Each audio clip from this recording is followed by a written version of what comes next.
मैं एक सवाल पूछता हूँ आज आप लोगों से। अगर कोई आपसे आपकी ज़िंदगी का 1/3 हिस्सा मांग ले, तो क्या आप दे देंगे? नहीं ना, बिल्कुल नहीं देंगे। लेकिन हम रोज़ यही तो करते हैं, नींद को देकर। हर इंसान अपने जीवन का करीब 33% हिस्सा सोने में बिता देता है।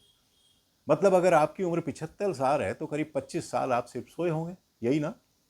अब सवाल ये उठता है कि आखिर क्यों? क्या ये बस थकान मिटाने के लिए है या इसके पीछे कोई बड़ा राज छिपा है नींद के पीछे? चलिए, इसे समझने की कोशिश करते हैं थोड़ी सी आसान भाषा में।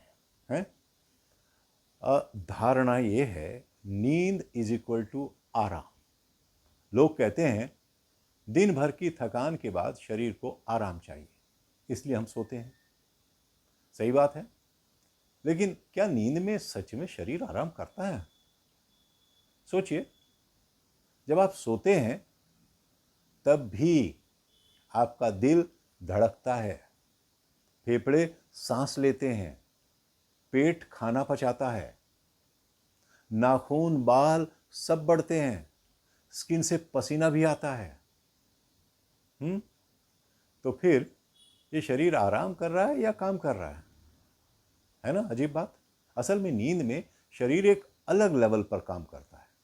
आपका उसका फोकस होता है हीलिंग, रिपेयर और रिचार्ज, है ना? अब जरा थोड़ा सा और डिटेल में समझते हैं। अब बात करें दिमाग की। दिन भर हम डिसीजन लेते हैं, सोचते हैं, तनाव लेते हैं, उलझते हैं। इन सब से थक जाता है हमारा चेतन मन, यानी कॉन्शियस माइंड। जब आप सोते हैं तब यही चेतन मन शांत हो जाता है और तब अवचेतन मन यानी सबकॉन्शियस माइंड जागने लगता है, जो बिना किसी शोर के काम करता रहता है।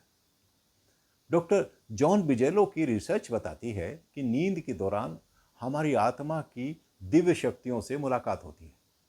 कई बार हमें सपनों में ऐसे जवाब मिल जाते हैं जिनके बारे में हम दिन भर सोचते रहते हैं, लेकिन हमें जवाब ही नहीं सूझता उसका कोई। और नींद के बाद हमें जवाब सूझ जाता है।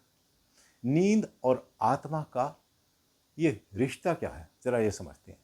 ये सिर्फ एक शरीर और दिमाग की प्रक्रिया नहीं है। नींद के वक्त हम एक आध्यात्मिक यात्रा पर भी निकलते हैं।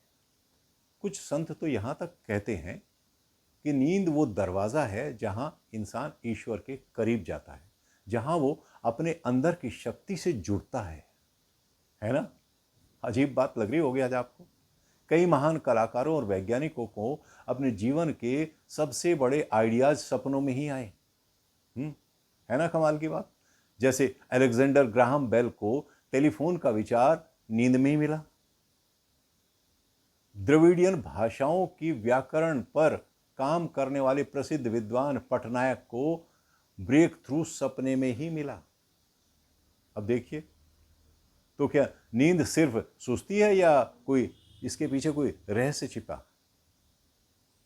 थोड़ा अजीब लग रहा होगा आज आपको, लेकिन नींद पूरी नहीं हुई तो क्या होगा, ये जान लीजिए। अब जरा उल्टा सोचिए, क्या होगा अगर नींद पूरी ना हो? चिड़चिड़े हो जाएंगे, है ना? सिर में दर्द होने लगेगा, है ना? डिसीजन लेने में गड़बड़ी होने लगेगी, लो कॉन्फिडेंस हो जाएगा और लंबे समय तक तो इंसोम्निया और नर्वस ब्रेकडाउन भी हो सकता है अगर लंबे समय तक आपने नींद नहीं ली। डॉक्टर्स मानते हैं कि एक वयस्क को कम से कम 6 से 8 घंटे की नींद ज़रूरी है और बच्चों, बुजुर्गों और इन सबको तो ज़्यादा चाहिए। तो नींद है तो हमारे लिए इंपॉर्टेंट। अब एक आजमाया हुआ तरीका मैं आप लोगों को बताता हूं। अगर आपको नींद नहीं आती, क्योंकि नींद आना जरूरी है, तो ये रिलैक्सेशन मंत्र जरा अपना के देखिए। बिस्तर पर लेट जाइए, है ना? आंखें बंद कर लो और धीरे धीरे सोचना शुरू करें, मेरे पैर एकदम शांत हैं, मेरे घुटने ढीले हैं, शिथिल हैं, मेरे पीठ और पेट एकदम शिथिल हैं, मेरा दिल, मेरे फेफड़े, मेरे हाथ सब हल्के हो रहे हैं, मेरा मस्तिष्क एकदम शांत है। अब मैं गहराई में जा रहा हूँ एक सुंदर नींद की ओर। और आप धीरे धीरे धीरे धीरे नींद की आगोश में चले जाते हैं। इसे आप एक प्रार्थना की तरह रोज कर सकते हैं। शायद आपको वो जवाब भी मिल जाए जो आप दिन भर ढूंढ रहे होते हैं। अब ज़रा थोड़ा सा आगे बढ़ते हैं। अंत में बस एक बात मैं आपको बताता हूँ कि नींद को हल्के में मत लीजिए। ये थकावट मिटाने से कहीं ज़्यादा है। ये आपकी हीलिंग है, शक्ति है, समाधान है। तो अगली बार कोई अगर आपको बोले अभी सोने का टाइम है, तो मुस्कुराकर कहिए अभी मेरी आत्मा रिचार्ज होने जा रही है ना? तो अगर आपको ये मेरी बात दिल पे लगी हो ना दोस्तों, तो इसको ना शेयर ज़रूर करिएगा अपनों के साथ, और लाइक करना ना भूलें। और अगर किसी ने सब्सक्राइब नहीं किया तो वो ज़रा सब्सक्राइब ज़रूर कर दें।